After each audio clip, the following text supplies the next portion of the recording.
All right, Luke, I'm looking at weekly movers that you sent me here, and I can see that you've only highlighted one name. What's up? What's interesting? What's standing out to you this week? Yeah, thanks. Not that much this week. There are some news releases, for example, like Nighthawk releasing a PEA and releasing some big numbers, but nothing that really stands out to me. So what I did this week is I highlighted indeed two news releases, one of Delta and one of Regency. Mm. And instead of just talking about those two news releases, I would like to zoom out a little bit, or maybe even in, and discuss what happened in the last couple of months with those two companies.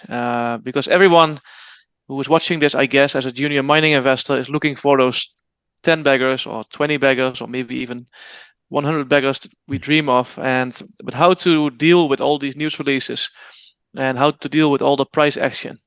And that's Delta and Regency are very good examples of those the emotions that come with those actions. Hmm. For sure. When you say emotions, you're also reminding me of an investment that I recently made in a very small cap company that had news this week.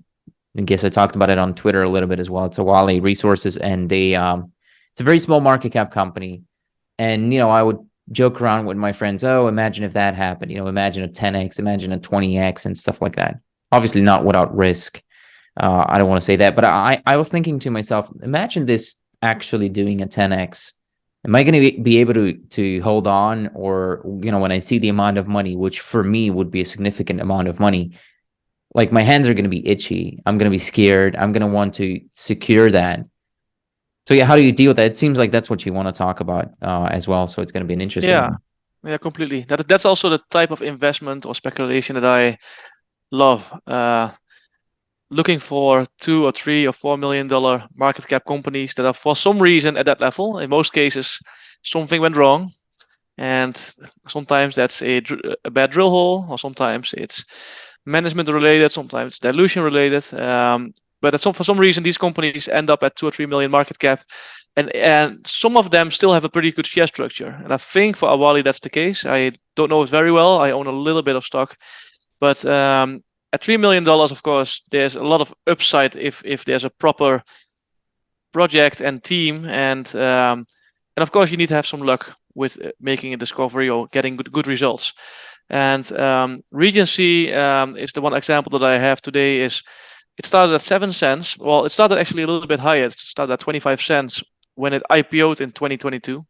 And IPOs are always a bit tricky, especially in a bad market, because they often sell off immediately. In the good market, they also sometimes do well, but my experience is that it's pretty tricky. Solaris is one that did really well, and Newfound Gold is one that did really well. So it's not that it cannot work. But for the Regency, there was obviously a lot of selling when it started. And at 7 cents, I think that's at a 4 million market cap. That's when you have to make a decision as an investor. If you're not in yet, or if you're in, like, why is this company at 4 million? What is the project? If you like the team and the project, 4 or 3 million that's often a very good level for me to get in. But you need also, again, a good team and a good structure. And in this case, I call it a decision point, because you cannot buy every 4 million company. There are plenty of them, so you have a lot to choose from. But if you have what you think is a good team and a good project and a good share structure, and it's trading at 4 or 3 million, then find out why it's trading there. And if you think people lost interest and nobody talks about it anymore, it's sort of at a low because there's not a lot of selling coming anymore. That's the big question you have to ask yourself, I think. Is there still selling? Is all the selling done, or is there still selling coming? And you can probably see that by a flatlining stock. Sometimes you can just notice that most sellers are gone. And in this case, with Regency, it started to move up without really a lot of news other than it starts drilling. And starts when you see an announcement of a company starting an exploration program, you know that there's anticipation. People want to see those results. So often in the weeks leading to that point, when they release something, the stock is often going up because people want to be involved and want to bet on it. And then you have a decision point to make, like, are you going to sell before the results or after the results? Because those results will impact the stock price. And with Regency, you saw last week that it sort of crashed from 65 cents to 30 cents. So you lose 50% of your investment if you took the bet on that drill hole. And yeah, that's the complete mindset thing. And like you said, you cannot make a 10 or 20 bagger without waiting and taking those risks. But I think that's something you have to really ask yourself: are you willing to make that bet? So how do I know? I mean, that's the big thing, right? So I mean, I can ask myself, hey, do I want to wait? And the answer is no. It's a lot of money for me. I want to secure that. But what if the geological thesis is still there and they kept drilling, they kept coming up with what they were supposed to come up with, and they still have a bright future? Um, how do I make that decision? I mean, with Regency, I didn't buy into, so I didn't follow it, but you see it going from 7 cents and it goes to 35 cents. That's a 5x. Goes to 50, and you're asking yourself, and they keep delivering on these things until all of a sudden they don't. Yeah, So and what is delivering is because I came into the stock in a really weird point. You cannot even see it on this chart because this is a line chart. I bought it at 35 cents. When you see that 36 meter at 6.8 grams gold, I bought it at 35 cents, but it closed at 23 that day. They announced the discovery. The stock went up to 35 cents. I bought it at 33, I think, and then at the end of the trading day it crashed to 23 cents. And based on this chart, it never touched 35 cents even. So then the stock went to 17 cents, and I lost 50% of my investment or speculation within 1 or 2 weeks. In this case, I decided to keep it because it was a real discovery. I think maybe there were still people trying to, use the liquidity, sell out. This was a pretty extreme example. So yeah, it's something you have to deal with. Am I wrong? Is this not a discovery? I decided to keep my shares, and they did a 20 cent placement, and the stock started to run again because the next holes were coming. They started drilling in January, and everybody was anticipating like, hey, maybe they will have the discovery. So they were stepping out, and they had a pretty good drill hole, 6 grams over 29 meters. But the other holes show like it's a bit more difficult than that. It's pinching off maybe a little bit. Grade is uh, going down a bit, and they are using the IP right now to get a better idea of where the system is going and if it's going somewhere. And I think you never know for sure. So you cannot go from 7 cents to 70 cents or $7 without taking big risks. And so the safest way is to take profit after a company goes 3 or 5x, because at least take some profit, because a lot of them will fail and only a very small percentage will actually do it, make the 10x or the 20 or 30x from your investment point. so still sort of scale out of the story in a way that I guess makes you feel comfortable, or like. Yeah, it's. I think for the management team it's easier because the management team they are insiders, and when they sell, they have to inform the market, and this will show like, hey, we have no confidence anymore. So management team, they have to really think about their selling because it gives a signal, and that's why they often in the success stories own a lot of stock and make a lot of money together with the options, of course. If you don't have that protective element, then the only thing that can protect you from selling is a escrow. Some companies they include a voluntary escrow. So if you do the financing, you will have to go into the escrow period of 2 or 3 years. That gives the management team the time to execute on their plan, and that doesn't give you the option to sell. And sometimes I would have preferred to have that option, because then indeed you're not selling and you will participate in that big run up if it happens. But in most cases, the stock will go down again and it will not allow you to sell. I think I would even choose to do a couple of those um, escrows, but then I probably would also have a proper sizing. I mean, you would not invest maybe the same size because your money will be you're renting out your liquidity for a long time, but at least it gives you that long-term staying power.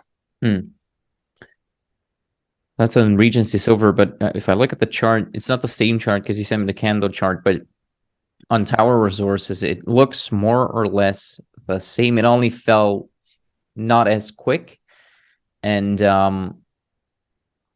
Yeah, I that's mean, right. when I'm looking at it, it seems like it's sort of a buy the rumor, sell the news type of thing with Tower, especially based on what we were discussing before, because we've been talking about it for a couple of months, and it was sort of a buy the rumor. And if you did that, buy the rumor, sell the news, you actually did well on Tower. What can you tell me there? Yeah, so I participated both in Tower and in Regency, and in both cases I made the decision in time to sell not all the stock, but some. And Tower, the same thing. They came out with visuals, and those were very promising. But then the stock started going down after the initial news release of the first drill hole, but that was not the hole everybody was waiting for. And we discussed this last week.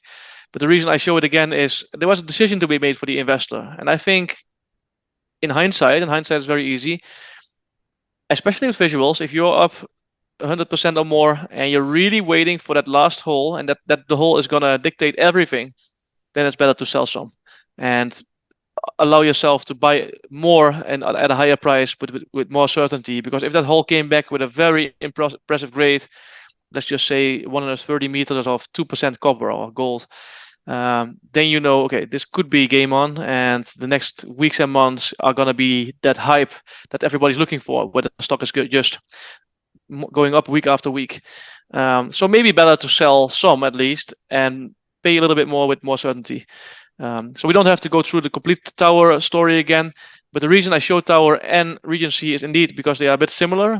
In Tower, there seems to be a bit of a leak, or maybe it was the podcast that Kaiser Resources or Kaiser Research put out. He was a bit skeptical on the results, and that also caused a bit of selling. And I have a third chart with me, and that's the Delta chart, Delta Resources. Hmm. And this is an example where I did the same thing, and this time it didn't work for me. I sold at 30 something cents, and now it's at 60. They came with visible gold, which the market was still not very impressed, but then the results came out. They always had these long intercepts at delta 1, or for example, 0.4 grams over 100 meters or 200 meters. And suddenly they found some high grade, for example, 12 meters at 15 grams. And the market liked it, went to 20 cents, and it fell all the way back to 10. And then early this year, they came with more visible gold in multiple drill holes. Troilus Gold came in, they saw the potential.